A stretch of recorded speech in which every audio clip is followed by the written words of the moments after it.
Nang magkaayos na noon ang dalawang panig, agad namang nagpaalam si Pilipo na babalik na siya sa tinapian.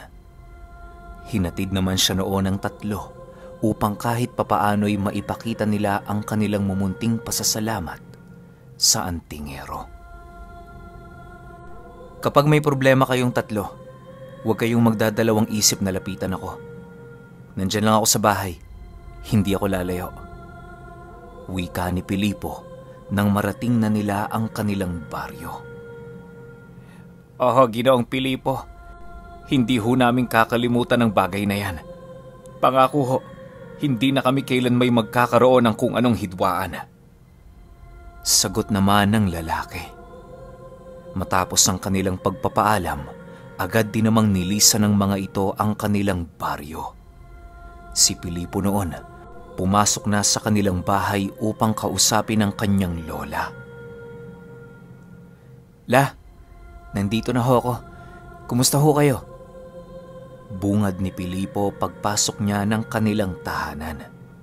Nang marinig naman ito ng kanyang Lola Maria, agad din naman itong lumapit sa kanya habang daladala ang bagong luto nitong bibingka. O apo, kumain ka na muna. Alam kong napagod ka. Nang marinig naman ito ni Pilipo, agad din naman niyang nilantakan ang ibinigay na bibingka ni Lola Maria. Habang abala siya noon sa pagkain, umalis naman ang kanyang lola upang ibenta ang mga natirang niluto nitong kakanin.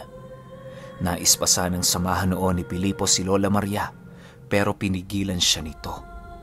Hindi na siya noon kumulit pa, gawa nang napansin niyang marami pang gawaing bahay ang naiwan doon. Bago sumapit ang hapon, nagawa nang maibugkos ni Pilipo ang lahat ng kanilang panggatong na ibinilad ng kanyang lola. Kinuha na din niya noon ang mga tuyong nakasampay at ang iilang palay na pinatuyo nito. Isang oras pa ang lumipas, bigla namang nasipat ni Pilipo ang kanyang lola na paika-ikang naglalakad patungo sa kanilang tahanan. Dala ng labis na pag-aalala, nabitawan noon ni Pilipo ang mga babasaging pinggan na kanyang hawak-hawak dahil sa pagmamadaling mapuntahan si Lola Maria. La! Ano nangyari sa inyo? Sigaw ni Pilipo. Paglapit niya kay Lola Maria, agad namang bumungad sa kanyang mga mata ang mga sugat at pasa nitong natamo. Alam ni Pilipo na kagagawan yon ng kung sinong tao, kung kaya't patuloy naman ang ginagawa niyang pagpilit sa kanyang lola na ilahad sa kanya ang mga nangyari. Maya-maya pa, doon nalaman ni Pilipo na pinagnakawan pala si Lola Maria ng mga tambay sa kanilang baryo na naghahari-harian. Ilang beses na din siya ng mga itong pinagdiskitahan, subalit hindi niya ito pinapatulan. Pilipo, hayaan mo na. Kakarampot nakita lang naman ang kanilang nakuha. Ang mahalaga, hindi ako gaanong nasaktan. Maghunos dili ka, apo. Wika ni Lola Maria. Nang marinig ito ni Pilipo, tila ba naging bingina ang kanyang tenga dahil sa kahit anong pagpupumilit niya, hindi kayang sundin ang kanyang katawan ng utos ng kanyang lola.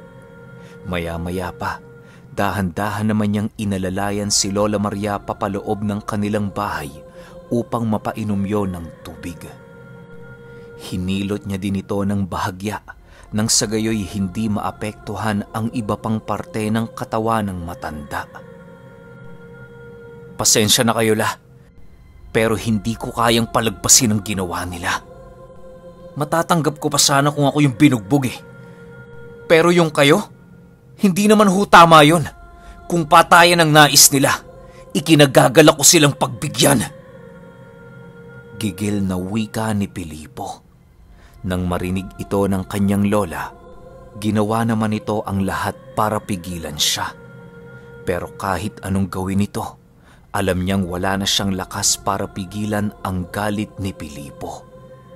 Pagpatak ng takip silim noong mismong araw, Doon na nag-umpisang maglakad si Pilipo upang puntahan ang pamamahay ng mga binatang pinagnakawan at pinagdiskitahan si Lola Maria. Halos hindi noon bumababa ang galit sa kanyang katawan sa kadahilanang yon ang unang pagkakataon na nakaranas ng pananakit ang kanyang lola.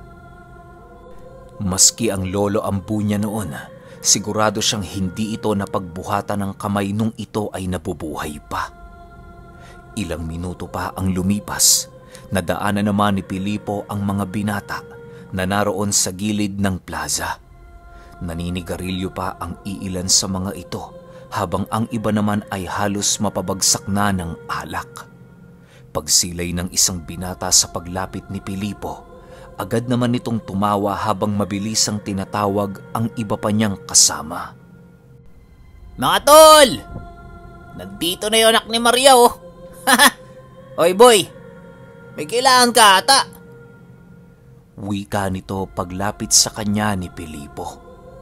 Nang marinig yon ni Pilipo, nananatili lang naman siyang walang imik habang patuloy na hinihigpitan ang pagkakahawak niya sa sinukuan. Wala siyang balak na gumamit noon ng mga lihim na karunungan sa kadahilanang nais niya na ang sarili niyang kakayahan ang magpabagsak sa mga ito. Ilang minuto pa ang lumipas, tuluyan na ngang napalibutan si Pilipo ng mga lasenggo. Ang iilan sa mga ito ay nag-aamba na sasapakin siya at ang iba naman ay nananatiling nagmamasid habang merong hawak-hawak na mga pamalo. Matapos itong masipat ni Pilipo, dahan-dahan naman siyang kinuwelyuhan ng isa sa mga ito. Napakalakas naman ng loob mo, Dodong, para pumunta ditong mag-isa. Anong gagawin mo? Ipaghihiganti mo ang iyong lola? Kung sakit lang din naman ang katawan ng iyong hanap, aba, nasa tamang lugar ka. Wika ng isang lalaki. Nang marinig naman ito ni Pilipo, mabilisan niyang hinawakan ang mga kamay nito na kasalukuyang nakakwelyo sa kanyang damit. Paghawak na paghawak niya rito, agad namang nagsisisigaw ang lasenggo dahil sa higpit ng kanyang pagkakahawak. Dahil sa mga pangyayaring yon, napilitan naman ang iba nitong mga kasama na hampasin siya ng daladala nitong mga pamalo. Hinayaan lang naman ito ni Pilipo sa kadahilanang nais niyang sindakin ng mga ito. Sa paulit-ulit na pagtama ng pamalo sa kanyang ulo, nananatili pa rin siyang nakatayo at animoy hindi natitinag sa ginawa ng mga ito. Pagtigil ng mga lasenggo sa kanilang mga pinaggagagawa, laking gulat na lamang nila nang makita nila si Pilipong walang kahit na anong galos sa kanyang ulo.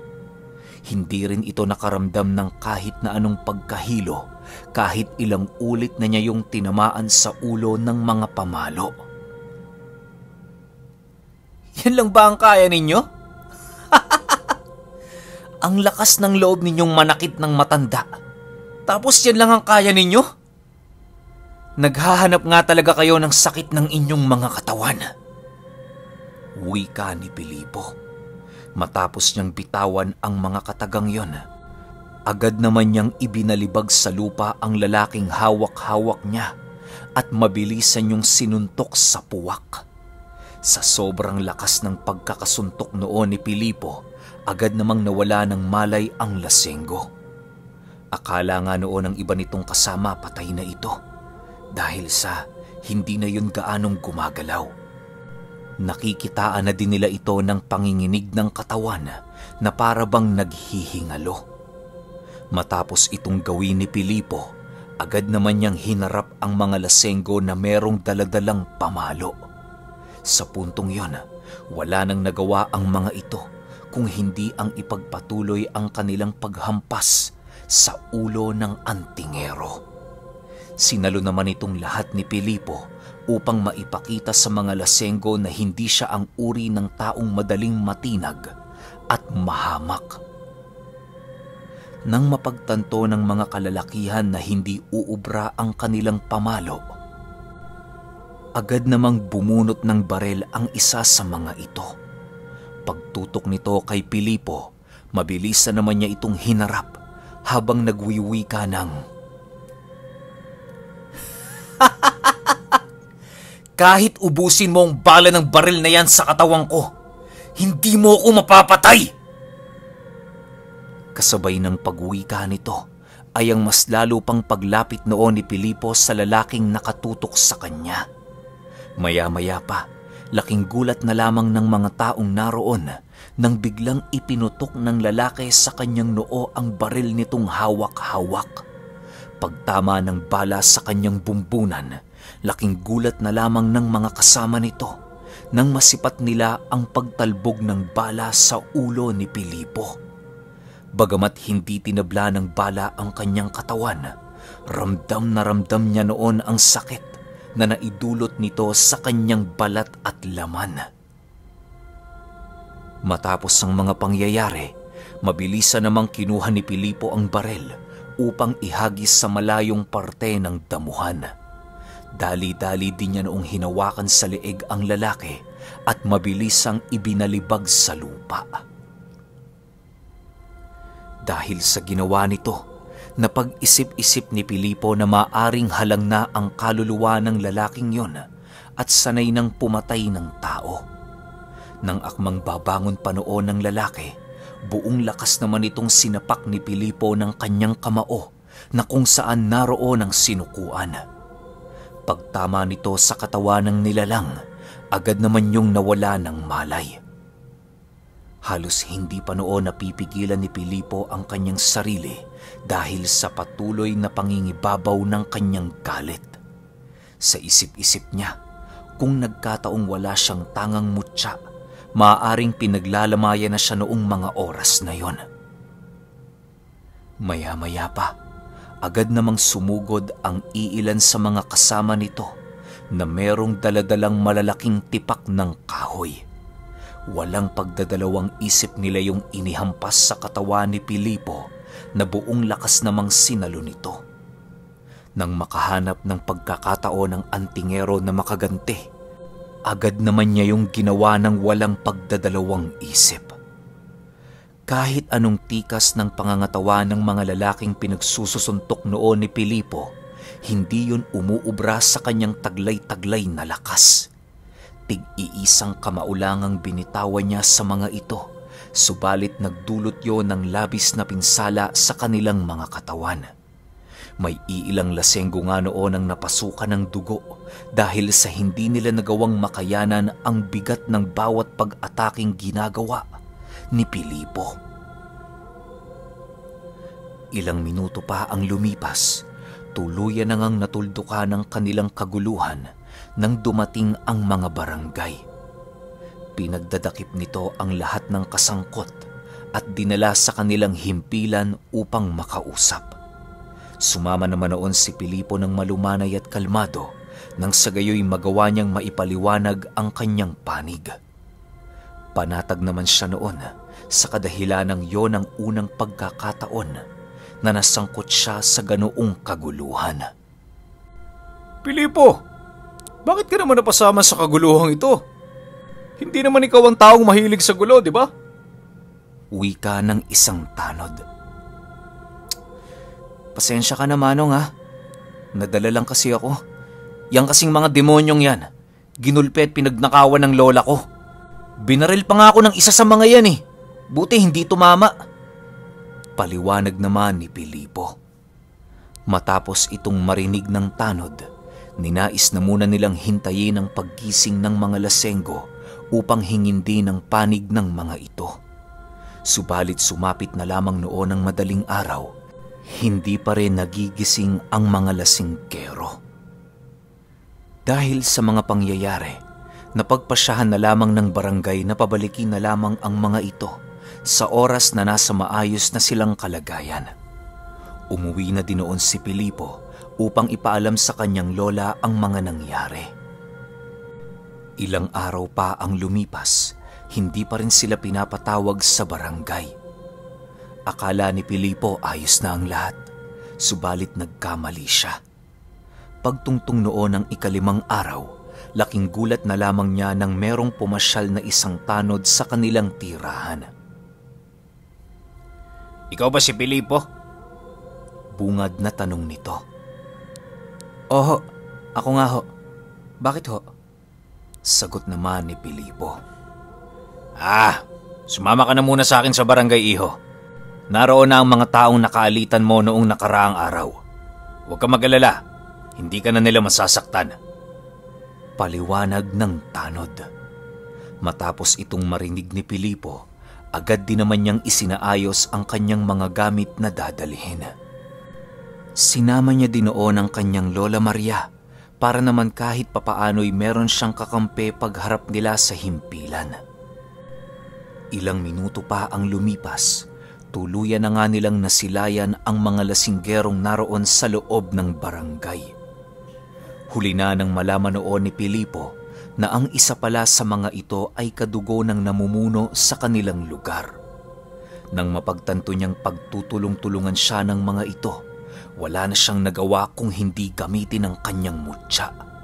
Alam niya ang kakayahan ng mutya ng sinukuan pagdating sa pagpapaamo ng isang tao, kaya naman yun na lamang ang nagsisilbi niyang alas upang makuha ang inaasam niyang hustisya para sa kanyang lola. Sa pagpapatuloy ng kanilang pag-uusap, pumabor naman sa panig ni Pilipo ang hustisya dahil sa husay niya noong magpaliwanag kung kaya't hindi umubra sa kanya ang mga lasenggo. Kung iisipin naman kasi, napakarami nang naiuulat sa kanilang baryo ukol sa pag-aamok ng iilan sa mga ito. Hindi na din bago para sa mga lalaking yon ang masangkot sa ganoong kaguluhan. Matapos ang mga kaganapan, sinintensyahan ng pagkakakulong ang lahat ng lalaking nakaalitan ni Pilipo. Ibinalik naman noon sa kanyang lola ang lahat ng salaping ninakaw sa kanila. Makalipas ang kaganapang yon, namuhay naman sila Pilipo ng walang panganib na iniisip sa kanilang paligid. Palagi na din niya noong sinasamahan si Lola Maria sa tuwing maglalakuyo ng mga kakanin. Pagsapit ng huling linggo ng Oktubre, naging abala naman noon sila Pilipo bilang paghahanda sa nalalapit na araw ng mga patay. Kinakailangan kasi nila noong mag-alay ng mga paboritong pagkain ng kanyang lolo para naman kahit papaano maging payapa ang pamamahinga nito. Habang abala sila noon sa kanilang mga ginagawa, hindi inaasahan ni Pilipo ang pagdating ng isang panauhin sa kanilang baryo. Ayo! Ginoong Pilipo! Narito ho ba kayo? Wika ng isang matandang lalaki. Nang marinig naman ito ni Pilipo, agad naman niyang iniwan sa kusina ang kanyang lola na abala sa ginagawa nitong minatamis. Pagbukas niya noon ng pinto, bumungad sa kanya ang kababaryo nilang nakatira sa pinakadulong parte ng tinapian. Gulat na gulat noon si Pilipo sa kadahilanang yon ang unang pagkakataon na pinansin siya nito. Ayon kay Pilipo na nakausap na niya ang lahat ng kanyang mga kababaryo sa kanilang lugar maliban sa pamilya ng matandang yon. Hindi kasi ito gaanong lumalabas sa kanilang tahanan at madalang lang din itong pumanik sa sentro ng baryo. Matapos nilang magkatitigan, malumanay naman itong tinanong ni Pilipo ng, Manong, ano hong kailangan nyo? Kasabay ng pagwika nito ay siya namang pagbukas niya ng kanilang pinto upang papasukin ang lalaki.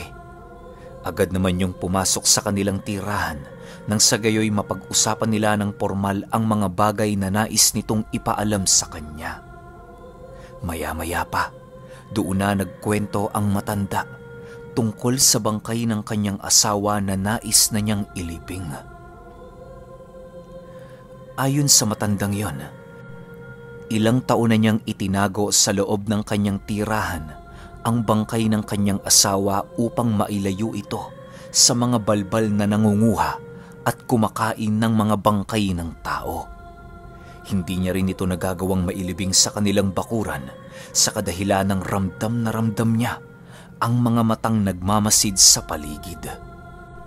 Nilahad din ng matandang yon na kahit kailan hindi niya naramdaman ang pagkakaroon ng baho ng katawan ng kanyang asawa.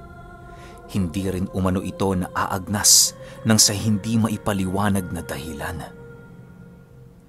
Matapos itong malaman ni Pilipo, doon na tuluyang nakuha ng matanda ang kanyang atensyon. Habang pinag-iisipan niya ang kababalaghang bumabalot sa bangkay ng asawa nito, bigla namang pumasok sa kanyang isipan ang isang bagay na minsan na niyang narinig sa kanyang lolo. Manong, matanong ko lang, ano ho bang kinamatay ng asawa ninyo? Tanong ni Pilipo. Mahabang istorya, iho. Pero sa pagkakaalam ko, namatay siya dahil sa sakit sa puso. May naging kaaway kasi ito noong gabi, bago siya binawian ng buhay kinaumagahan. Paliwanag naman ng matanda. Nang marinig ito ni Pilipo, doon na niya napagtanto na maaaring biktima din ng barang ang aswang nito. Upang mapatunayan ang kuro-kurong pumapalibot sa kanyang isipan, ninais nilang puntahan ang bangkay upang matingnan. Pagdating nila sa bahay ng matanda, agad naman sila noong pumasok sa isang silid na kung saan walang bintanang nasa paligid. Pagsindi ng matanda ng isang gasera, agad namang bumungad sa mga mata ni Pilipo ang bangkay ng asawa nitong nasa loob ng isang kulambo. Napakapayapa ng pagkamatay nito na para bang wala yung naging galit sa mundo. Habang pinakikiramdaman ni Pilipo ang buong paligid, wala naman siyang naramdamang masamang elemento na gumagala sa lugar. Dahil sa kanyang mga naramdaman noon, kung kaya't naging panatag naman siya na hindi ginagamit ang bangkay ng asawa ng matanda ng isang demonyo. Maya-maya pa, doon na nga nilapitan ni Pilipo ang bangkay upang matingnan ng malapitan. Siniyasat niya ng maigi ang bawat balat ng katawan nito para lamang makakita ng isang bagay na maaaring makasagot ng kanyang mga katanungan. Dahil sa masyado ng matanda ang bangkay na yon, kung kaya't naging pahirapan sa kanya na matagpuan ang kanyang hinahanap. Ilang minuto pa ang lumipas, bigla namang natigilan si Pilipo nang masipat niya ang isang maliit na butas na nasa palad nito. Pagtitig niya sa butas na kanyang nakita, doon tumambad sa kanya ang isang napakaitim na tiyan ng isang bubuyog. Halos sinlaki na ang tiyan nito ng 2 buto ng papaya na siya namang labis niyang ikinagulat. Sa pagpapatuloy ng pagmamasid niya sa bubuyog, doon niya napagtanto na buhay pa ito. Nang makumpirma na ni Pilipo na biktima ito ng barang, dahan-dahan na niyang kinuha ang insekto na napapaloob sa katawan nito. Habang sinusungkit niya ang bubuyog na yon, naging palaisipan naman para sa kanya kung anong aral ang tinataglay ng nilalang na nagbigay sumpa sa asawa ng matanda. Ni minsan kasi sa buong buhay niya, hindi niya pa nagagawang makainkwentro ng ganoong pangyayari. May mga bagay siyang nalalaman ukol sa ganoong karunungan, subalit naririnig niya ito bilang isang kwentong bayan lamang. Ilang minuto pa ang lumipas, tuluyan na ngang nakuha ni Pilipo ang bubuyog na ilang taon nang naninirahan sa katawan ng biktima. Pagkaalis ng bubuyog na yon sa asawa ng matanda, bigla namang naagnas ang buong katawan nito. Segundo lamang noon ang pagitan nang biglang binalot ng nakakasulasok na amoy ang loob ng pamamahay ng matanda. Sa muling pagsilay nila sa bangkay, bigla namang nanlaki noon ang kanilang mga mata nang masipat nila ang kaluluwa ng babae na patuloy pa ring nakahimlay sa kinahihigaan nito. Segundo lang din naman noon ang dumaan nang tuluyan na itong maglaho sa kanilang mga paningin. Matapos itong masilayan ni Pilipo, doon niya napagtanto na ilang taon na ding nakakulong sa katawang yon ng kaluluwa ng asawa ng matanda. Halos hindi siya noon makapaniwala sa mga nangyari sa kadahilanang ang pagkakaalam niya sa ilalim ng altar ng Diyos dederecho ang mga kaluluwa sa oras na mamatay na ang katawang lupa ng mga ito. Maaaring kaya nila nasilayan ang ganoong bagay dahil sa isinibay ng mambabarang ang pagkulong ng kaluluwa ng babaeng yon sa mismong katawang lupa nito. Ilang minuto pa ang lumipas, tanging pag-alay na lamang ng mga dasal ang ginawa ni Pilipo upang masigurong matatahimik na ang kanyang kaluluwa. Ibinalot din nila sa isang puting tela ang mga buto nito at inilagak sa bakuran ng matanda. Manong, ayos na ho. Sigurado po akong nasa mabuting kalagayan na ang inyong asawa. Sana, dahil sa mga pangyayaring ito, matutunan mo uling kumilala ng tao. Huwag mong ikulong ang sarili mo dito at sa mga nakaraang kailan may hindi mo na mababalikan. Wika ni Pilipo. Okay, grabe no. Alam niyo yung first part, yung binugbog yung lola, nakakabanas. Nabanas ako dun sa part na yun. Kaya tama lang yung ginawa ni Pilipo ron. Sayang nga lang hindi niya inupakan ng matindi, no? Pero sana sa next episode, yung mission na ni Pilipo para sa paghahanap ng baryo ng mga aswang. Huwag na natin patagalin yun. Bukas yun ng 5:15, tapos yung susunod na episodes, yun na, dire-diretso na tayo, 5:15, 8:15, so on. Kaya pahintayin na lang ako. Yun lang. Salamat.